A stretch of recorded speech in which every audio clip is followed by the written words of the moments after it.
The Bow River is a river in the Canadian province of Alberta. It begins in the Rocky Mountains and winds through the Alberta foothills onto the prairies where it meets the Oldman River, the two then forming the South Saskatchewan River.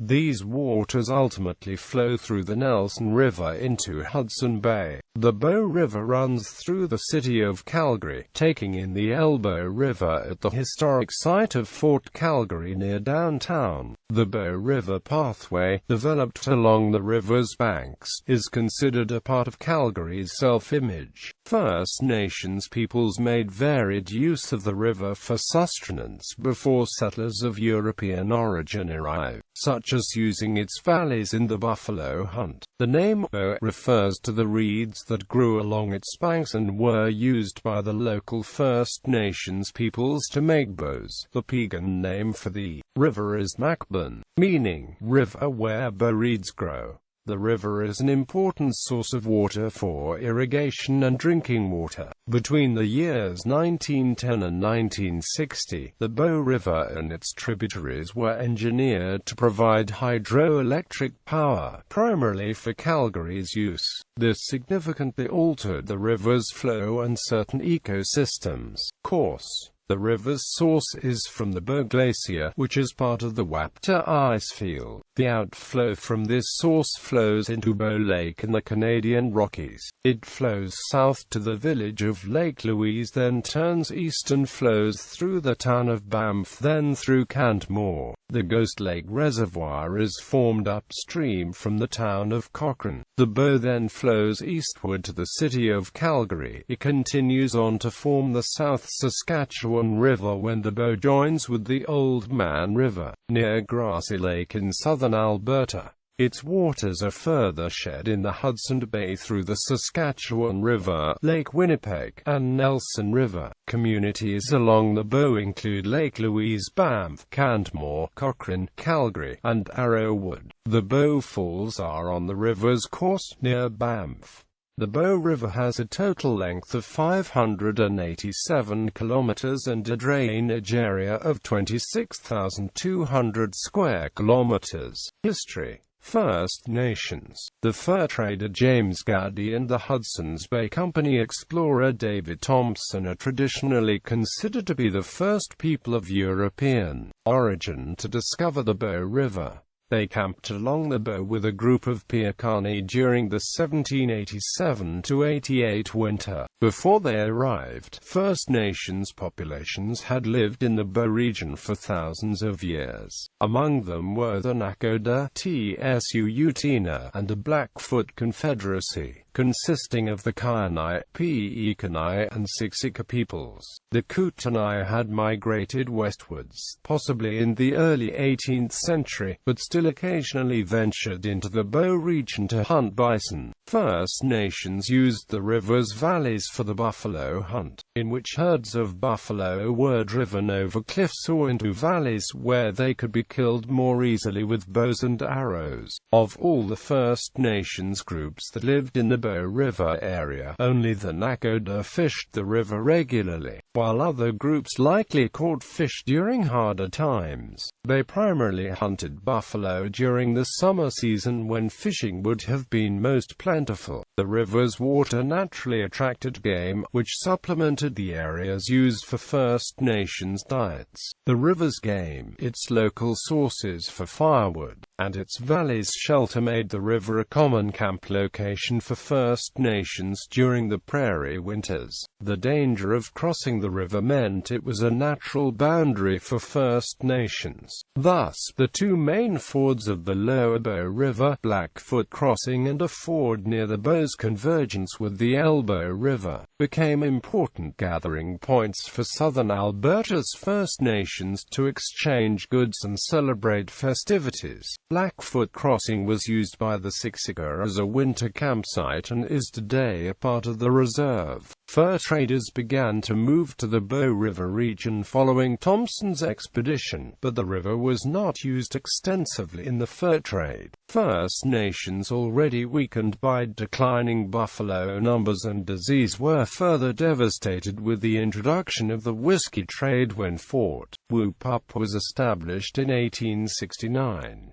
Whiskey traders were active along the Bow River during the 1870s. As a means to stop these operations, the recently formed Northwest Mounted Police established Fort Calgary in 1875 at the confluence of the Elbow River and the Bow, in order to proceed with railway construction through present-day Alberta and an orderly settlement of the Bow region. Treaties with First Nations were needed to extinguish the title to specific lands, with bison numbers declining and white settlers becoming increasingly common in the region. The Nakota, Tsuut'ina, Kainai, Piikani, and Siksika met with representatives of the Canadian government at Blackfoot Crossing on the Bow River and signed Treaty 7 on the 22nd of September 1877. For the perspective of the Canadian government, these groups had now surrendered all the land privileges outside of the reserves.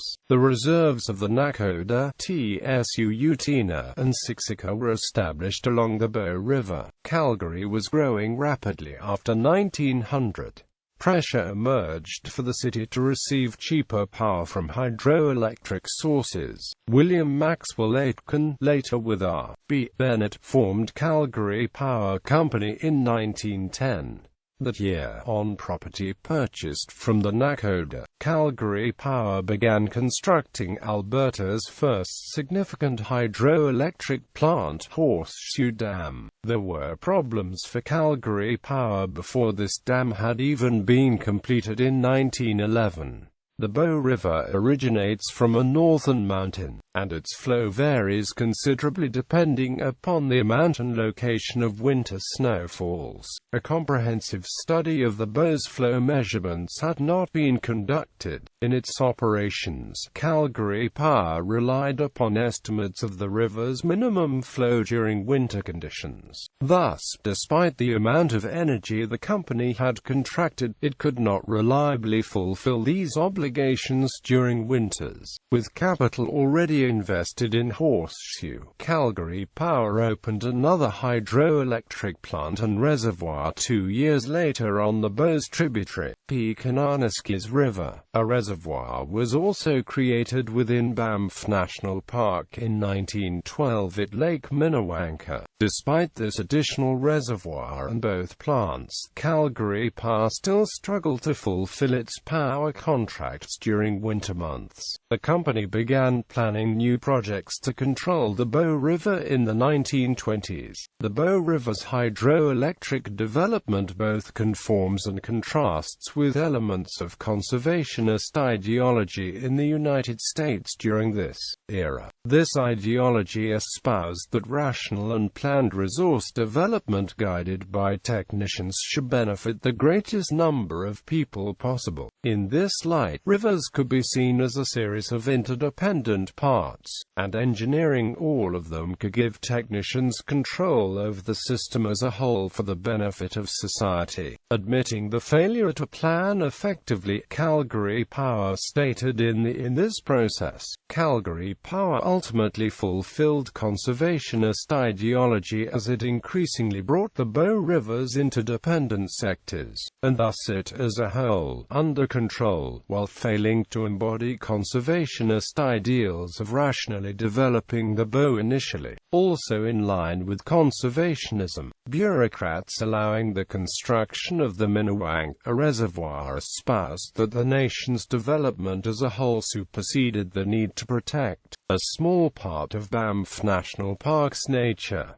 Calgary Power's impromptu hydroelectric development of the Bow continued. Ghost Dam was built in 1929. A major development on the Bow's tributary, Spray River, was completed in 1951, and, at the behest of the provincial government, Bearspaw Dam was built in 1954 just west of Calgary to control flooding. World War II's industrial demand proved again that the country's needs were paramount. Another hydroelectric development was built within Banff National Park, this time on Cascade River, a tributary of the Bow. Between 1910 and 1960, the Bow River changed radically as it was systematically engineered to control its water flow and provide hydroelectric power. Summer flooding in Calgary was an issue of the past. Water was held by reservoirs during spring and summer, permitting steady power generation during fall and winter. Comparing 1924 to 33 to 1954 to 63, the Bow River's January flow had approximately doubled 30 years later. Parts of the river, such as that preceding Ghost Dam, had practically turned into lakes.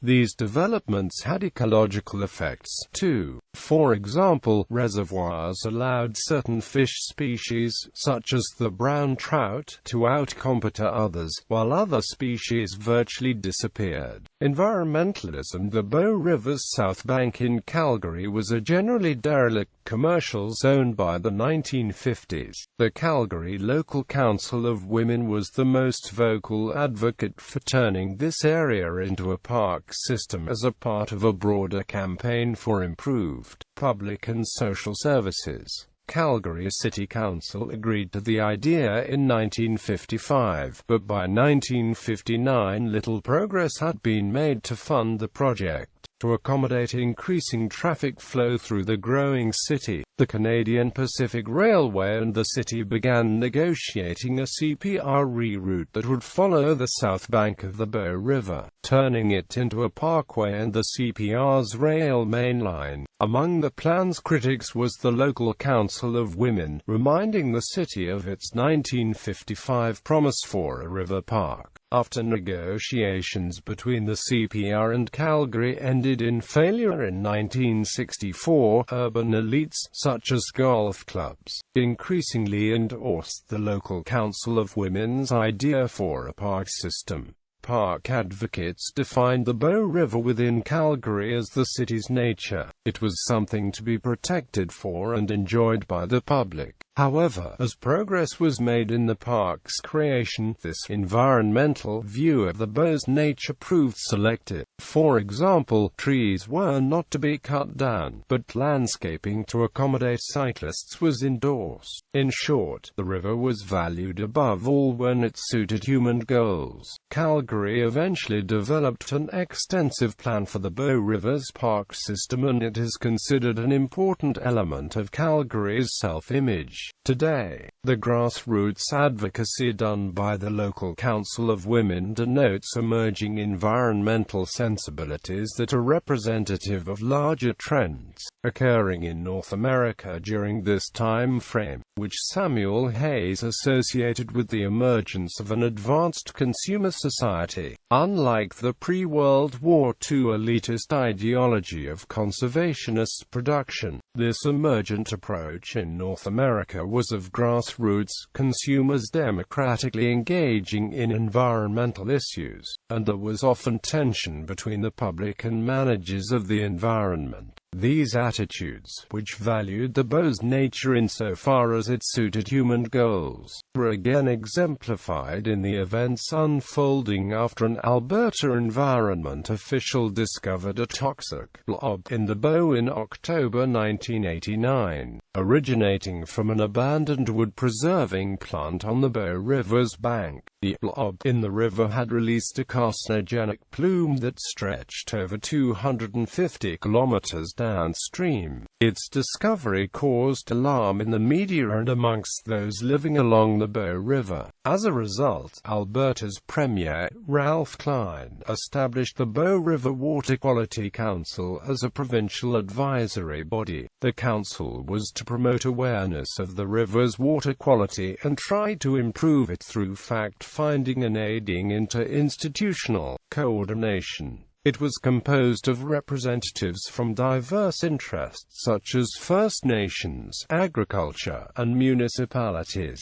Recreational groups represented on the council, such as Ducks Unlimited and Bow Waters Canoe Club, articulated concern for the river's environment. Their attitudes were not strictly human-centric but, like those favoring a park system in Calgary, they defined the Bow River's environment as something worth preserving for human use. However, greater changes in attitude toward the river were manifest in the Bow River Water Quality Council's reports over time. By 1994, they were emphasizing the importance of the Bow's ecological balance as a whole for maintaining its water quality and quantity. In the mid-1990s, the Upper Bow River began being treated explicitly biocentrically. This was part of the larger pursuit of treating Banff National Park's ecosystems as something intrinsically valuable. Maintaining these ecosystems was now prioritized over any human enjoyment of the parks.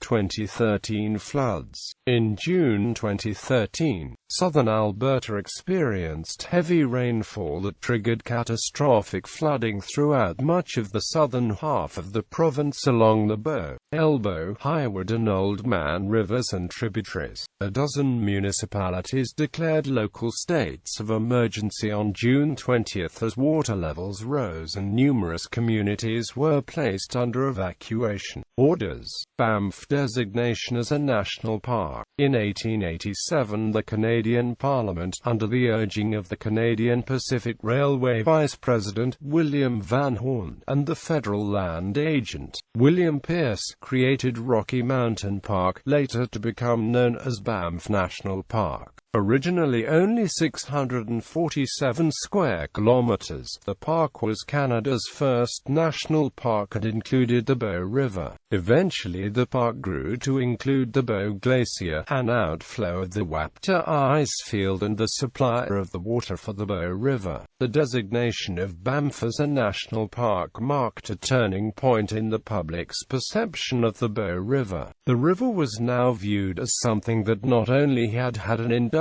and agricultural quality but an aesthetic value as well. The Canadian Pacific Railway, the company who lead the development of Banff, recognized this particularly well. When work began on a new luxury hotel in Banff in 1886–87, Van Horn personally redesigned and reoriented the plans so that the guests of the hotel would also be able to see the vista of the Bow River. Furthermore, in many early postcards from Banff, as well as still some current ones, the Bow River featured prominently. Sustainability as a national park. From the 1920s forward, the national parks of Canada began to focus more on the economic benefits of accessible, mass-marketable tourism. Changes included new highways and the creation of storage reservoirs for the water needed to sustain the burgeoning community. The Bow River was now seen both for its aesthetic qualities and for its utilitarian qualities as well. By the 1950s, Banff's raw sewage began to be discharged into the Bow River. Because of the self-purification powers of the cold, braided water, however, the Bow was incredibly effective as a natural sewage treatment facility. Tourists and residents were often unaware of the transformation of the Bow River into a sewage system. As Banff continued to grow, the river continued to digest the increased volume of sewage. This practice, however, began to touch an ideological nerve among the tourists and residents. residents of BAM, pouring raw sewage into one of the main attractions of the park polluted both the river and, more importantly, the image of BAM. Furthermore, there was also fear that the continued reliance on the Bow as a natural sewer would either cap the development of BAM or eventually have great risk to public health. By the 1960s,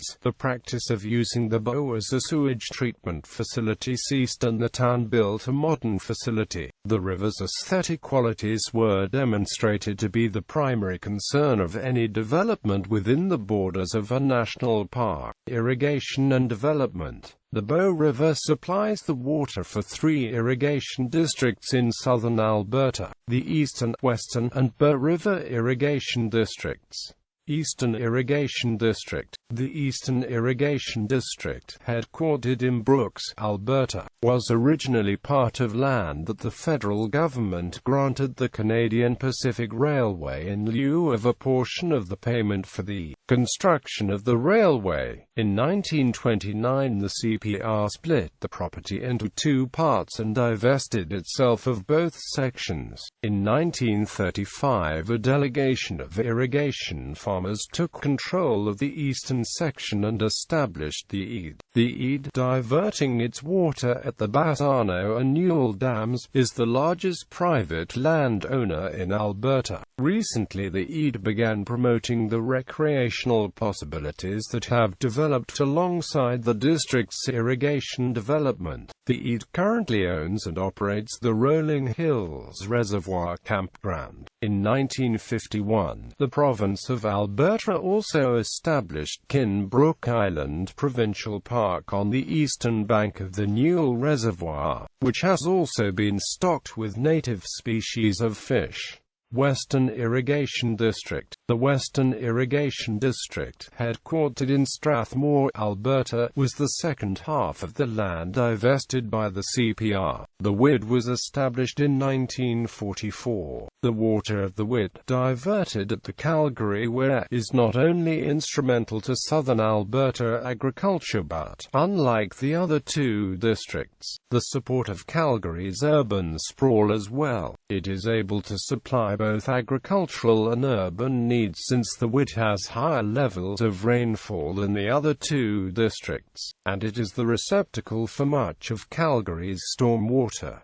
Bow River Irrigation District. The Bow River Irrigation District, headquartered in Vauxhall, Alberta, was created in 1968, making it the most recent district to have its irrigation water supplied by the Bow. The breed diverts the Bow at the Castleland Weir and also uses the McGregor, Travers, and Little Bow dams, each of which consequentially forms a reservoir which is used for recreational purposes. In March 2012, the citizens of the breed voted in favor of expanding the area of the district by 110 square kilometers. An expansion of 85 square kilometers passed in 2004 as well. This means that, for the second time in 8 years, the breed will increase its demand on the Bow River by roughly 10%. Irrigation today. Out of the 45 crops that are grown in the Bow River Basin, only 10 could be produced without irrigation, because of the dependency the region has on Bow River irrigation water. All 3 irrigation districts are currently undergoing major changes in order to continue to serve the large areas for which they are mandated. In 2006, as a part of the Water for Life initiative, the Alberta government placed a moratorium on any new licenses for water use from the Bow, Oldman, and South Saskatchewan River basins. The government also requested that the 3 irrigation districts increase their efficiency by 30%. The irrigation districts are now improving their irrigation system by changing most canals to pipelines in order to decrease contamination, spillage, and evaporation. A drawback of this change is that trees must be cleared in order for roots to not damage the pipelines.